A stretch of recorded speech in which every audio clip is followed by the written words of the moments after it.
যোৱা 12 মাৰ্চৰ সন্ধিয়া শিৱসাগৰৰ জয়সাগৰ আৰক্ষী চকীৰ অন্তৰ্গত এলেকাত এটা চাঞ্চল্যকৰ ডকাইতি কাণ্ড সংঘটিত হৈছিলে।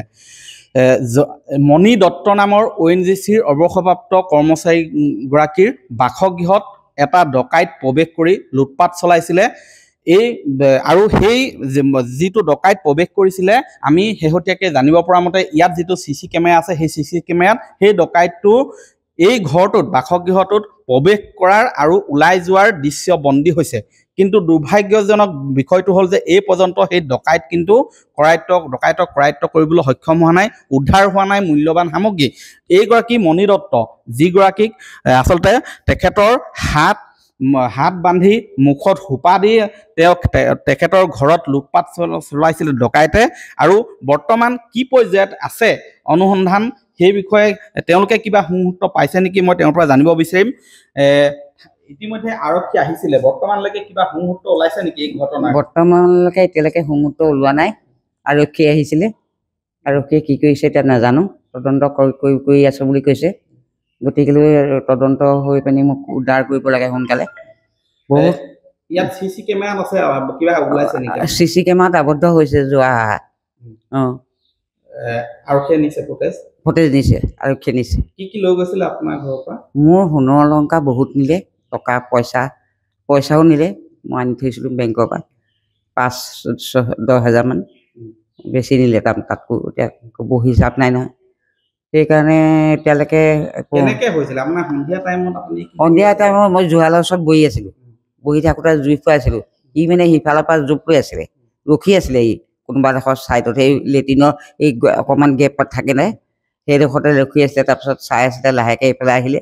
তাৰপৰা মোক বহি থকা দেখিলে। মই এবাৰ টৰ্চটো লৈ আহিছোঁ, উঠিছোঁ, বহিছোঁ। তেনেকুৱাতে মুখত সোপা মাৰি ধৰিলে আৰু মই মাত মাতিব নোৱাৰিলোঁ। ডকাইতটো কি হৈ গ'ল? মুখত সোপা দি বান্ধি কাপোৰ চাপোৰ মাৰি আহিছে। তাৰপিছত মোক সোপা দিলে, তাৰ মুখত কাপোৰ, মূৰত কাপোৰ, ক'তো তাক চিনিব নোৱাৰিলে। পিছত মানে CC কেমেৰাত উঠিলে জোতাযোৰ তলটো বগা, ওপৰটো অকণমান হেৰি ক'লা নেকি। তাৰপাছত আকৌ এই চাৰ্টটো লং পেণ্টটো ক্ৰীম ৰঙৰ, তেনেকুৱা দেখা পালোঁ CC কেমেৰাত। আপোনাক আক্ৰমণ কৰিবলৈ উদ্যত হৈছিলে, কিবা অস্ত্ৰ লৈ আহিছিলে। তাৰমানে তই নিদিলে আৰু তোক মানে এইখন ভৰাই দিম, চুৰিখন ভৰাই দিম। চুৰিখনে খুচি আছে পিঠি পালে। তাৰপিছত চাবি দি দিলোঁ মই। CC কেমেৰাত আৰু কি দেখিছে? আৰু মই একো দেখা নাই। সেইবোৰে লোৱাটো আহিলেহে গম পাবা। চববোৰ মোৰ এতিয়া ধৈৰ্য নাই। তাৰমানে মোৰ বৰ দুখ লাগিছে। ইয়াতেতো ওচৰতে আৰু এঘৰত ডকাইত হৈছিলে জয়ৰাম, কালি আহিছিলে। এতিয়া কি আহ্বান জনাব?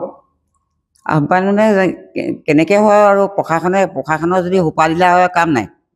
অকণমান টাইট হ'ব লাগে, বস্তুখিনি উলিয়াই দিয়ক, মানুহটো উলিয়াই দিয়ক, সেইটোৱে বিচাৰোঁ। হয়, এয়াই দাবী উত্থাপন কৰিছে। এইখিনিতে জনাব বিচাৰিছোঁ যে কেইমাহমান পূৰ্বে এই জয়সাগৰ আৰক্ষী চকীৰ অন্তৰ্গত এলেকাৰ হলগুৰিত জয়ৰাম নাথ নামৰ এগৰাকী অৱসৰপ্ৰাপ্ত শিক্ষকৰ ঘৰতো ডকাইতি কাণ্ড সংঘটিত হৈছিলে দিন দুপৰতে। কিন্তু সেই ডকাইতৰ লগত কোন জড়িত আছিলে, সেই ডকাইতি কাণ্ডৰ লগত কোন জড়িত আছিলে তাৰো কোনো সুমুহূৰ্ত নাই। আৰু ইয়াত এই বাসগৃহত ডকাইতে যি লুটপাট চলালে তাৰো কোনো বৰ্তমানলৈকে কোন জড়িত আছে তাৰো কোনো সুমুহূৰ্ত এই মুহূৰ্তলৈকে লাভ কৰা নাই বা কৰায়ত্ব কৰিবলৈ সক্ষম হোৱা নাই আৰক্ষীয়ে। অনাগত সময়ত লক্ষণীয় হ'ব যে কেতিয়া ডকাইতক কৰায়ত্ব কৰিবলৈ আৰক্ষীয়ে সক্ষম হ'ব আৰু উদ্ধাৰ কৰিবলৈ সক্ষম হ'বনে মূল্যৱান সামগ্ৰীসমূহ। আপুনি বিচৰা বাতৰি পাব কেৱল নিউজ 18 এপত। নিউজ 18 এপ ডাউনলোড কৰিবলৈ স্কেন কৰক এই QR কোড। গুগল প্লে ষ্টৰতো পাব এই নিউজ 18 এপ।